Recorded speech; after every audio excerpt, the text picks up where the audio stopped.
O título dessa passagem diz assim: o desígnio e o efeito das aflições. Vamos ao texto.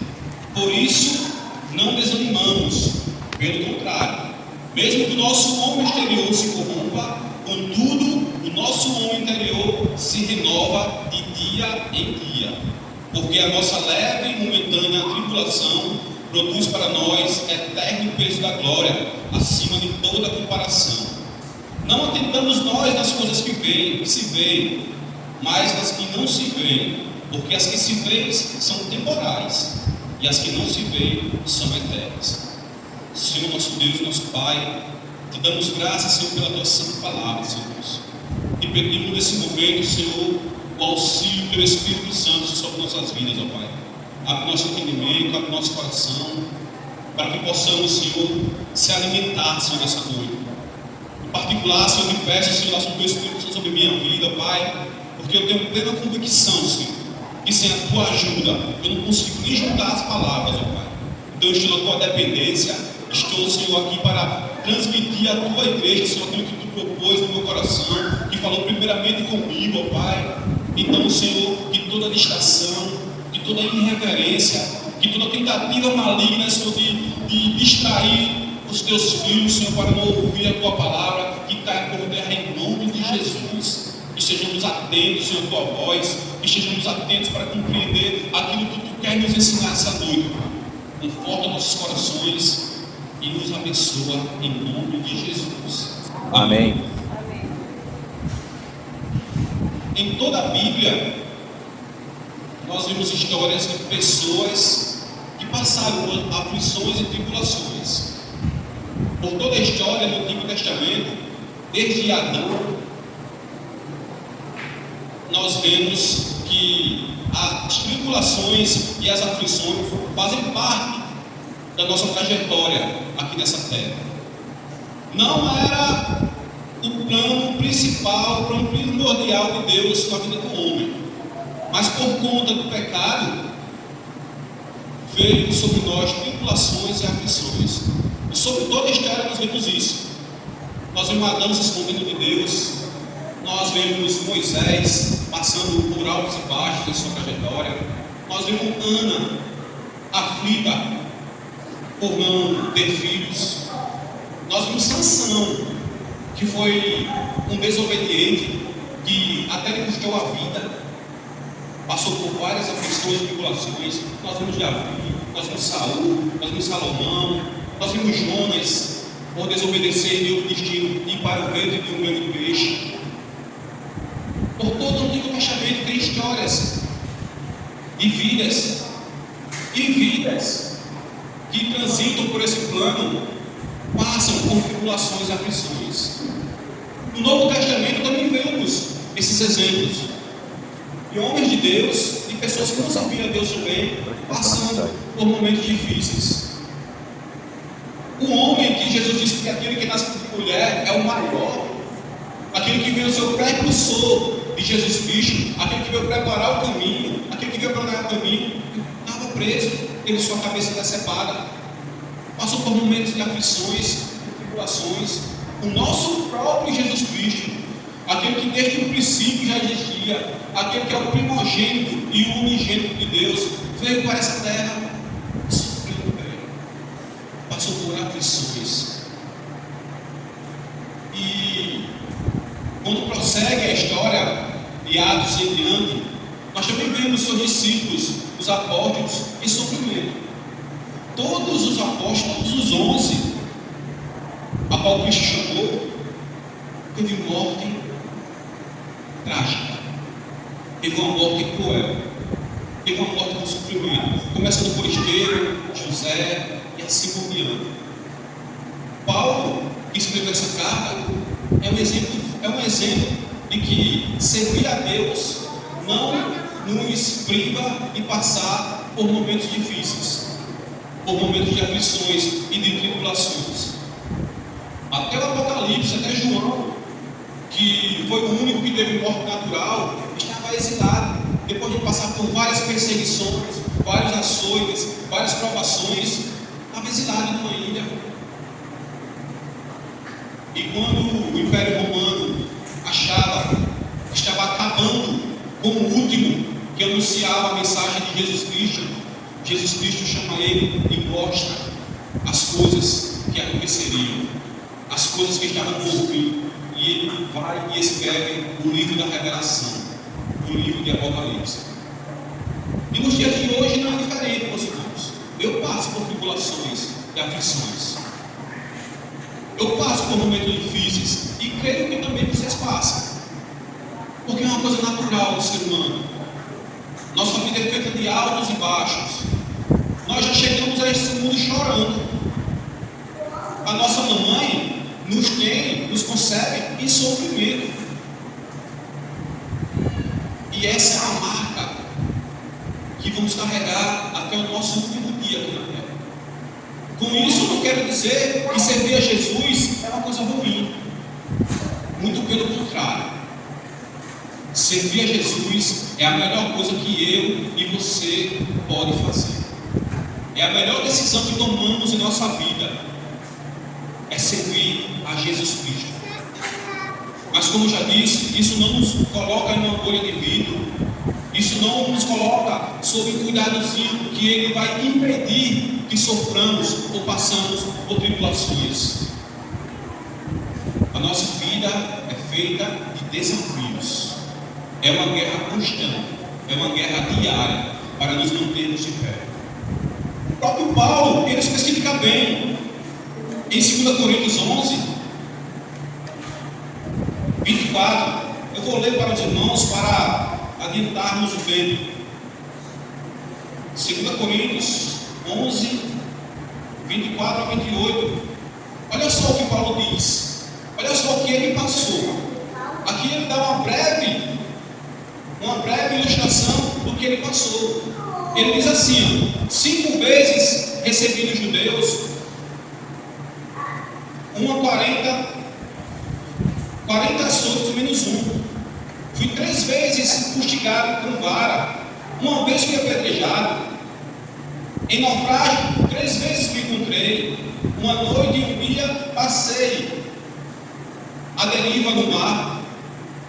Em jornada muitas vezes em perigo de rios, em perigo de salteadores, em perigo entre patrícios, entre meus próprios irmãos, em perigo entre os gentios contra aqueles que não são judeus, em perigo nas cidades, em perigo no deserto, em perigo no mar, em perigo entre os falsos irmãos, em trabalhos e fadigas, em vigília muitas vezes, com fome, com sede, em jejum, com frio, sem roupa para vestir. Um dos maiores apóstolos, o que deixou um legado tremendo para a gente, passou por tudo isso. Foi picado por uma serpente, foi rejeitado, foi mal compreendido. Isso foi mais uma prova de que não estamos isentos de passar por sofrimentos e aflições. E ele tem mais, no 28. Além das coisas exteriores, ao que pesar sobre mim diariamente a preocupação com todas as igrejas. Olhando para nós hoje, nós vemos isso, irmãos. Reflete a nossa vida. Às vezes eu estou aqui na frente trazendo mensagem de Deus para a igreja, mas só Deus sabe o que eu tenho passado. Só Deus sabe o que o nosso pastor passa quando está aqui ministrando sobre a sua igreja, trazendo aquilo que Deus propõe no seu coração para a sua casa. Só Deus sabe o que ele enfrenta. Às vezes o ministério do louvor está aqui, da pior tocando, me cantando, mas só Deus sabe a luta que ele enfrenta, interiormente e exteriormente. Paulo também passava por isso. Além da fome, do frio, da nudez, de ser apedrejado, de ser chicoteado, de passar por naufrágio, de ser incompreendido, ele tinha preocupação em cuidar das coisas de Deus. E isso tornava hipócrita. Porque como é que eu vou dizer que Jesus abençoa se eu estou passando por dificuldade? Como é que eu vou dizer que Jesus pode restabelecer o teu relacionamento se eu estou em crise no meu? Como é que eu vou dizer que Jesus tem promessa para os seus filhos se eu não consigo liderar a minha casa? Eu sou hipócrita? Uma coisa que Paulo nos ensina é que, apesar das circunstâncias, nossos olhos não se fixam nessas coisas. Isso não quer dizer que não vemos. Nós até vemos a dificuldade. Nós vemos nossos filhos se rebelando. Nós vemos nosso cônjuge em atrito. Nós vemos nossa situação financeira não indo tão bem. Mas nós não fixamos os nossos olhos nessas coisas. Porque o nosso alvo é Jesus Cristo. O nosso alvo é Cristo. Isso não impede de vermos. E muitas vezes, essa dificuldade, essas aflições, essas tribulações querem roubar a nossa vitalidade, querem roubar o nosso fervor, querem roubar a nossa intimidade com Deus. E devemos ficar atentos que a aflição, a tribulação também faz parte da vida do crente, também faz parte da vida do escolhido. E nós vamos ver que há um propósito nisso. Nós vamos ver que nada foge do controle de Deus. E nós vamos ver também que essas aflições que passamos, que hoje é muito menor do que nossos primeiros irmãos. Nos primeiros 5 séculos a perseguição era sanguinária, a perseguição era ferrenha. Eles arrastavam pela rua, eles crucificavam, decapitavam, queimavam. Eles torturavam. Hoje em dia nossa perseguição é mais ideológica. Querem plantar falsa doutrina nas igrejas, querem pregar heresias que fogem da palavra de Deus, querem dizer que o errado é certo e o que é certo é errado, querem implantar a ideologia dos satanás no meio da igreja, no meio do povo de Deus. E devemos estar tão atentos quanto os nossos irmãos de antigamente. Porque ele viu que matar não adiantou, ele viu que crucificar não adiantou, decapitar não adiantou, derramar sangue de crente não adiantou. Quanto mais matava, mais crente surgia. Porque quando os soldados romanos iam decapitar, iam crucificar, iam torturar os irmãos, eles iam cantando e louvando e agradecendo a Deus e perdoando aqueles malfeitores. E com aquele exemplo de testemunho, vários soldados se convertiam a Deus. Mais aumentava a fé cristã, mais aumentava a propagação do nome de Jesus. Então ele mudou a estratégia. Eles não têm poder derramar sangue, então vamos devagarzinho, vamos mexer na cultura, vamos mexer na ciência, vamos mexer na inteligência, vamos plantar que o que é certo é errado. Menino pode ser menina, menina pode ser menino, casamento pode divorciar 10 vezes e casar de novo, o aborto pode ser legalizado, as drogas podem ser legalizadas. Ele quer fazer isso, é o que ele quer fazer. Ele é sutil, ele muda a sua estratégia, ele é sagaz. E Paulo, ele diz isso. Não devemos olhar, não devemos fixar os nossos olhos nisso, não devemos ficar com o nosso olhar fixo, porque essa tribulação, essa provação que passamos, não há de se comparar com o peso da glória que está reservado para cada um de nós em Cristo Jesus. Amém. Glória a Deus. Então devemos permanecer firmes. Devemos permanecer firmes. Mas, irmão Jonas, qual o motivo de passarmos por aflições e tribulações? O primeiro e mais trágico e mais cruel dos motivos é o pecado. Desde que o homem pecou, desde que o primeiro Adão pecou, ele se afastou de Deus. E se afastar de Deus é morte. Porque o salário do pecado é a morte. Mas o dom gratuito de Deus é a vida eterna em Cristo Jesus. A desobediência que é pecado, a mentira que é pecado, o adultério que é pecado, o roubo que é pecado, tudo que é pecado traz aflições para nossas vidas. E boa parte de nossas aflições são causadas por nós mesmos.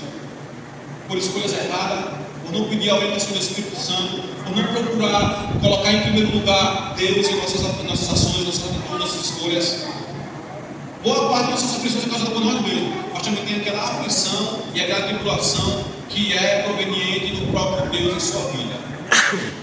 Saibam disso. Saibam disso. Mas por que temos que passar por isso? Vamos lá para Romanos, capítulo 5, versículo de 1 a 4. Olha só, Para que é que serve a aflição na vida do crente? Vinda de Deus. Se a aflição, se o problema, se a tribulação é causada por nós mesmos, temos que se arrepender e voltar para os pés de Jesus. Mas tem momentos que é vinda de Deus. Vamos ler o texto. Justificados, pois, mediante a fé, temos paz com Deus, por meio do nosso Senhor Jesus Cristo, por intermédio de quem obtivemos igualmente acesso pela fé a esta graça na qual estamos firmes e glorificamos na esperança da glória de Deus. E não somente isto, mas também nos gloriamos nas próprias tribulações. Oi, irmão. Quem é que pode adorar, quem é que pode louvar, quem é que pode glorificar o nome do Senhor passando pelo deserto? Em tudo temos que dar graças a Deus. E é o que ele diz: eu me glorio, temos que se gloriar nas nossas aflições e tribulações. Sabe por quê? Ele continua, sabendo que a tribulação produz o quê? A perseverança. A perseverança produz a experiência, e a experiência a esperança. E qual a nossa esperança, meus irmãos? Qual a nossa esperança? A nossa esperança é que a gente não tocar. E Jesus Cristo nos chamar pelo nosso próprio nome e dizer: está aqui, meu filho, vem do propósito eterno, vem morar comigo. Aqui vai acabar o choro, vai acabar o sofrimento, vai acabar o ranger de dente, vai acabar as tribulações e aflições, e eternamente viveremos juntos. Amém, glória a Deus. Essa é a nossa esperança. Isso foi o que Ele nos prometeu, foi o que nos garantiu.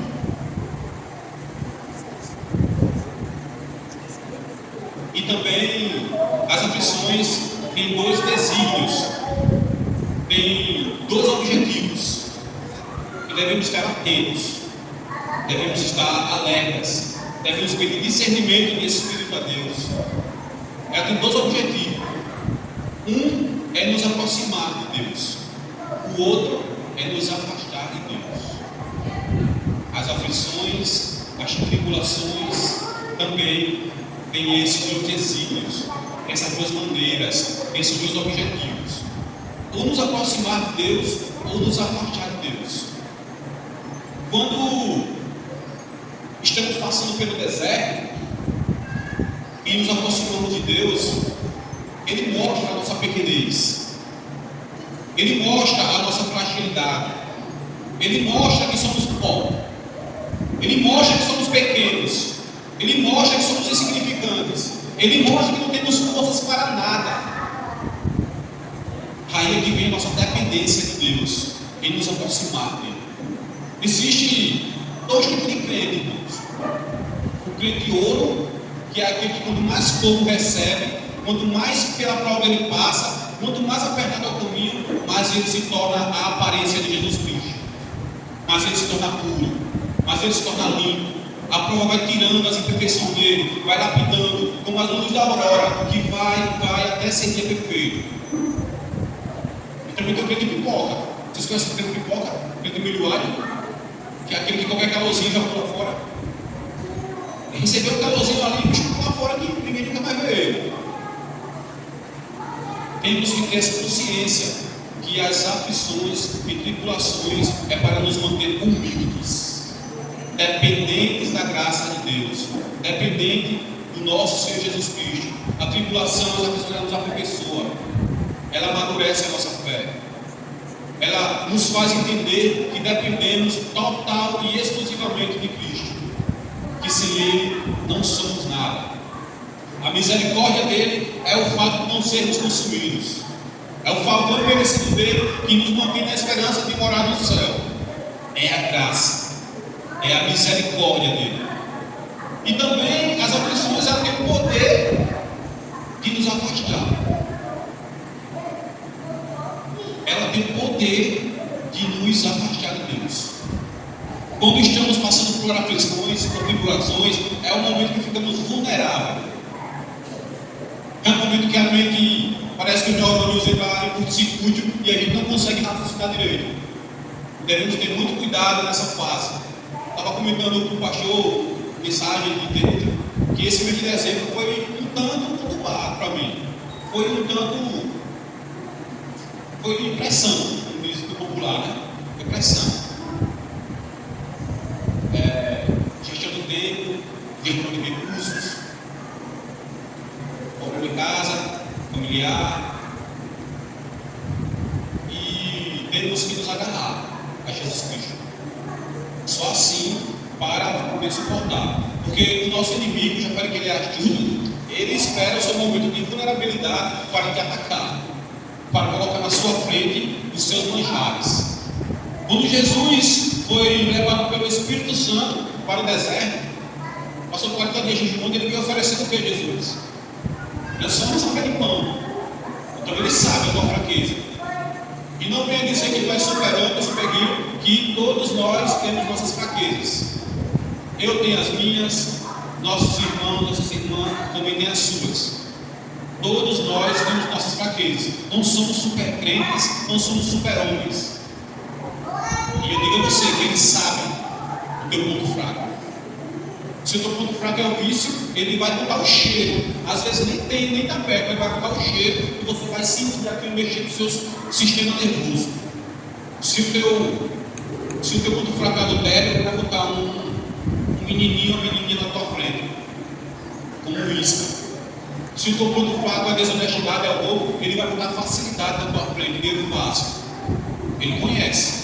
Se o teu ponto fraco é familiar, ele, naquele momento de atrito, olha para casa e vai dizer: expulsa o teu filho de casa, se divorcia da tua mulher, está fora daqui, arrumando tuas coisas, vai-se embora. Ele vai saber, ele sabe.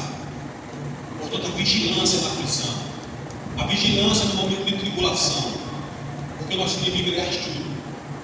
Mas também tem duas coisas do nosso favor, que ele não suporta.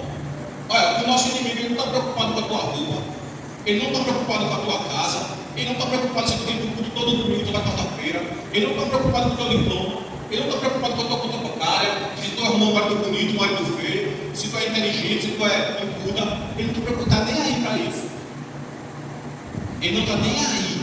Ele não quer saber se tu canta, se tu prega, se tu é eloquente, ele não quer saber do que tu faz, do que tu deixa de fazer. O que perturba ele é que ele de joelho no chão e Bíblia aberta. Joelho no chão e Bíblia aberta. A vida de oração e palavra de Deus. A oração nos aproxima da misericórdia de Deus. E a palavra nos revela a graça de Deus sobre nossas vidas. É isso que tem que ter. Não importa o que você faz, você deixa de fazer. Se você não ora e não lê Bíblia, você é fraco. Você está vulnerável. Se você não ora e não lê Bíblia, você está a um passo de cair. E o crente não vive de queda em queda, não, irmãos. O crente ele vive de fé em fé. O crente ele vive de fé em fé. A nossa vida é de fé em fé. Paulo está em Filipenses, capítulo 3, ele diz: meus irmãos, com isso eu não quero dizer que eu já consegui isso, não. Ele está falando da perfeição. Eu não quero dizer que eu sou perfeito, mas eu deixo as coisas que passaram para trás e sigo em frente, em busca da que Deus tem colocado no meu caminho. E eu corro em direção ao alvo, que é Jesus Cristo, pronto para receber meu prêmio, que foi prometido pelo meu próprio Deus, que é a vida eterna em Cristo Jesus, o nosso Senhor. É assim que o crente anda, meu irmão. Aquilo que passou ficou para trás. O inimigo ele vai querer lembrar do teu passado. Ele vai querer jogar na tua cara o que tu fez lá atrás. E a própria vida, a própria lei da semeadura vai colocar no teu caminho aquilo que tu plantou lá atrás. Porque muitas vezes imaginamos, e eu comecei a compreender, porque várias pessoas se desviam, porque vários clientes não permanecem, porque várias pessoas que tentam se livrar do vício, tentam se livrar da coisa que é danosa, voltam atrás. Porque mesmo que ele mude, mesmo que nasça de Jesus, mesmo que ele comece a fazer coisa certa, a colheita vem, irmãos. A colheita vem, você não vai escapar disso não. Agora, você não foi tolo para plantar aquilo lá atrás? Eu mesmo, entre aspas, desperdicei 20 anos da minha vida com vícios. Aí estou 1 ano e meio que voltei para Jesus, já quero que tudo seja maravilhas. A colheita vem. A colheita vem. Desestrutura financeira, desestrutura familiar, tempo perdido. E às vezes ele quer colocar isso na tua frente, quer te fazer desistir. Tu não vai conseguir não. É melhor estar lá. É melhor tu voltar ao que tu era. Mas em nome de Jesus, Cristo nos preparou um futuro limpo, que nem olhos viram, nem ouvidos ouviram, o que Deus tem preparado para nós. Amém. É grande o que Ele tem preparado para nós. Então devemos seguir firme, devemos correr para o nosso alvo, sem olhar para a direita, sem olhar para a esquerda, mas só olhando para Jesus, que é o autor e consumador da nossa fé. Que é o autor e consumador da nossa fé. As aflições, elas servem para nos lapidar. Assim como o fogo purifica o ouro, como o oleiro quebra, ele amassa, ele modela, ele quebra o vaso e refaz novamente. Assim como um escultor pega uma tora de madeira bruta e esculpe a mais bela perfeição, a mais bela escultura. Às vezes é dolorido. Às vezes é dolorido que passamos, mas mais à frente iremos provar, iremos saber que os planos de Deus são maiores que os nossos. Amém. Que os planos de Deus são bem maiores que os nossos. Às vezes projetamos uma coisa, às vezes planejamos uma coisa e Deus tem preparado um futuro bem melhor, um futuro de paz que está reservado para nós. Partindo para a conclusão, irmãos, eu quero dizer que Jesus, Ele quer que você permaneça firme, que você permaneça de pé. Podem vir as aflições, podem vir as tribulações, podem vir os problemas familiares, problemas financeiros, pode vir a guerra, pode vir. Porque o que será capaz de nos separar do amor de Deus? A fome, a nudez, o perigo, a espada. O que será capaz? A altura, a profundidade. Nada é capaz de nos separar do amor de Deus que está em Cristo Jesus. Ele cobra de nós que nos mantemos na posição para a qual Ele nos chamou. Quando as coisas apertarem, quando as coisas ficarem difíceis, clame em nome de Jesus. Se atende, se as dificuldades, se a falta de gestão de tempo, se a falta de gestão financeira, se o mundo, se o socialismo, ele não está roubando a sua intimidade com Deus. Se ele não está tirando o teu tempo de orar, se ele não está tirando o teu tempo de meditar na palavra dele, porque quando nós temos a sede de orar, é o próprio Deus nos chamando à intimidade, é o próprio Deus nos convidando para o relacionamento saudável, para o relacionamento perfeito. Então que estejamos atentos, porque Ele é sutil, Ele é sagaz e Ele sabe o nosso ponto fraco. Ele sabe. Às vezes pensamos que estamos projetando as coisas para o futuro brilhante e o inimigo está ali, colocando a avareza, colocando outros deuses no nosso caminho, colocando o pecado no nosso caminho, e temos que estar atentos a isso. Quando o fardo estiver pesado, receba o convite que Ele fez. Quando o fardo estiver pesado, que você não puder mais carregar, receba aquele convite que Ele fez lá em Mateus 11, do 28 ao 30. Vinde a mim, todos que estão cansados e sobrecarregados. Você que está cansado de carregar esses fardos pesados sozinho, vinde a mim. Tome sobre vós o meu jugo e aprendam de mim, porque sou manso e humilde de coração, e o meu jugo é suave, e o meu fardo é leve. Amém. É leve. Só estando unidos com Cristo que podemos atravessar o deserto, que podemos passar pela provação na certeza da vitória. Se nós permitirmos que as aflições e tribulações nos afastem da intimidade, nós estamos caminhando para a morte. Nós estamos a um passo do pecado.